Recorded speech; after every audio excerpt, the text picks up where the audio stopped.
SSP Mathura महोदय के निर्देश पर जो हमारे जनपद में जो भी मोबाइल मिसिंग थे जिनकी सूचना हमें प्राप्त हुई थी, ऐसे मोबाइलों को विशेष अभियान चला करके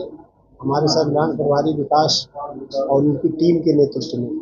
कार्रवाई करते हुए लगभग 61 मोबाइल हम लोगों ने बरामद किया है, जिनकी बाजार की कुल कीमत करीब 15 लाख रुपए है। जो भी इनके मोबाइल के स्वामी हैं उनको जितना भी प्रयास करके काफ़ी लोगों को आज बुलाया गया है, उनको आज सभी के समक्ष उनको मोबाइल सुपुर्द किए जाएंगे और जो भी मोबाइल के स्वामी आ नहीं पाए हैं या किसी कारणवश नहीं आ रहे हैं, उनको कुरियर के माध्यम से उनको मोबाइल दे दिए जाएंगे। तो तुम्हें पता किया है मोबाइल स्वामी जनपद के हैं या अन्य जगह बाहर के भी हैं और अपने यहाँ इस जनपद के भी हैं, काफ़ी लोग हैं बाहर के हैं, कुछ लोग आए भी हैं, जो लोग नहीं आए उनको कुरियर से दे देंगे।